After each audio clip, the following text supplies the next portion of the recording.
A land of hustle, of hope, heartbreak. Every morning, millions wake up chasing one thing, a better tomorrow.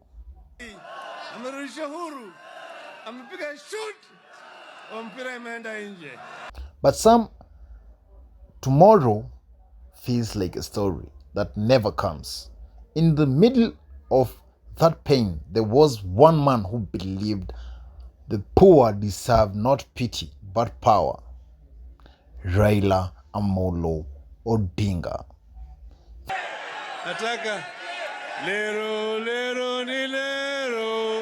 The son of Odinga. Guys, if you ever been to this place, kuna masauti fulani natisha hapa.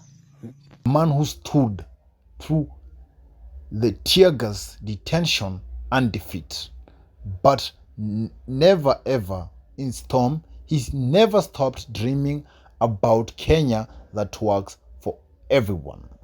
Africa is in mourning at the death of a towering statesman, one of the most recognizable African political figures of his generation, and that is no mean feat considering he was never the president of Kenya. He contested 5 times for the presidency, lost 5 times, sometimes in controversial circumstances. And those dreams was never a 6K promise. 6,000 shillings every month to families living below every line. It wasn't charity, it was dignity. A simple idea with a powerful message. Every Kenyan deserves to live with respect, no matter their status. DJ, hapana leta mchanganyiko. Nataka lero lero ni lero, lero lero ni lero. When Raila stood at the stage in Kasarani 2022, he didn't talk about himself. He talked about the people. About Mama Mboga struggling to feed 3 kids. About a border rider who fuels his bike with hope. About the young graduates who've been tamarking for years. Raila's message was simple. No one should be invisible.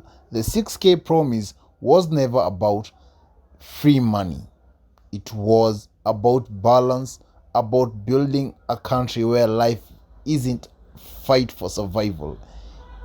It's a chance to live. He said it clearly. If we can afford luxury projects, we can fund dignity for the people. Lady who has come from Germany, who tells me that she's a TikTok champion and that I need to talk to the audience of TikTok. They love you.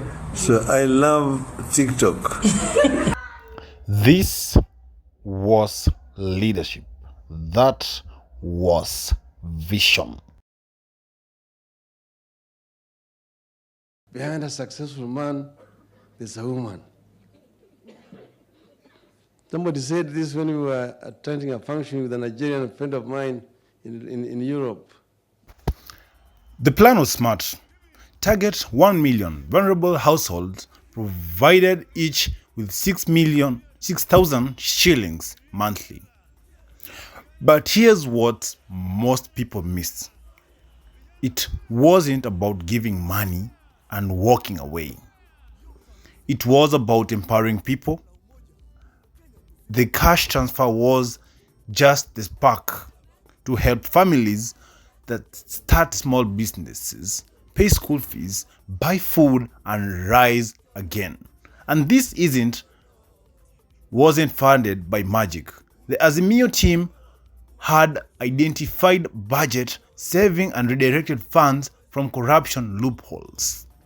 They call it social protection with purpose, a safety net, not a trap.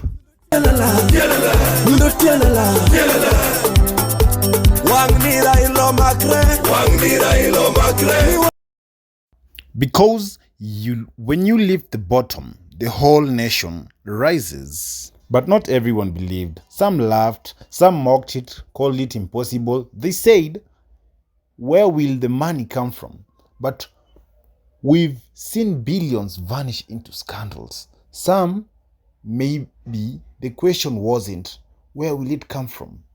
The question was, why hasn't it reached the people? Raila's promise wasn't about easy solution. It was about priorities. About saying, before we build new roads, let's rebuild lives. He believed the economy should serve the people, not the powerful. And the belief made him dangerous. Not the system, but our hero to the people. And I have even the bigger benefit of having a great prayer warrior for a wife.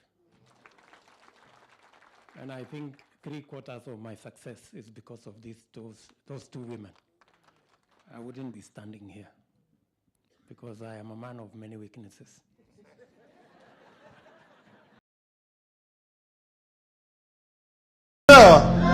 Ndio sababu tukakata kwa kauli moja ya kwamba ufisadi tutaua, na hii tutaua na kura yenu ya tarehe 9 mwezi ujao. Sawa sawa?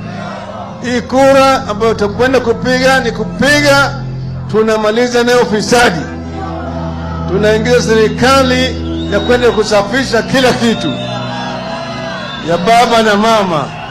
Wangapi nasema ndio? Nyoni mkono yenu sasa. If it had been implemented, imagine that 6,000 shillings per month could do a family, could buy maize, flour, pay rent, keep kids in school, multiply that by 1 million families.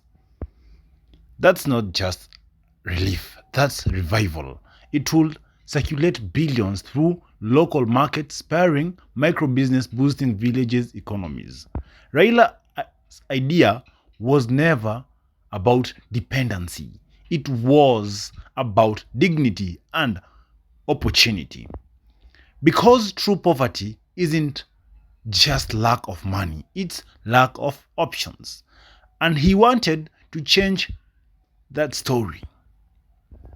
To understand the 6K promise, you have to understand Raila, the man who lost elections but never lost faith. The man who was jailed for his freedom yet came out preaching unity. The man who could sit with kings but still kneel with hustlers. He didn't fight for wealth, he fought for fairness. And in that fight, he became something bigger than politician. He became a symbol, a reminder that leadership is service and that real power comes from compassion. So when he said 6K, he wasn't counting shillings. He was counting hearts. Round the Bay of Mexico, where the sun shines daily on a mountain top, I took a trip on a sailing ship. When I reached Jamaica, I made a stop. But I'm sad to say I'm on my way. Won't be back for many a days. My head is down, my head is turning around. I had to leave a little girl in Kingston town. Now that he's gone, the promise still stands because a dreamer doesn't die with dreamers. It lives with believers. If Raila taught us anything, it's that Kenya belongs to those who care to fight for it. The 6K promise may have not reached people, but the message still can. That every Kenyan deserves dignity, that compassion is power, that leadership means fighting and lifting others. So today, as we honor Raila Odinga, let's not just mourn the passing. Let's complete his mission, because he dreamed of a Kenya where no one is too poor to dream again. The legacy, the promise, and we, the youth, the hustler, the hope, the hopeful, we are the ones who will carry it forward. This is for Raila Odinga, a father of visions, a fighter of fairness, a man who believed in us. The Kenya he dreamt still lives in us. Mad Visuals Africa captures madness.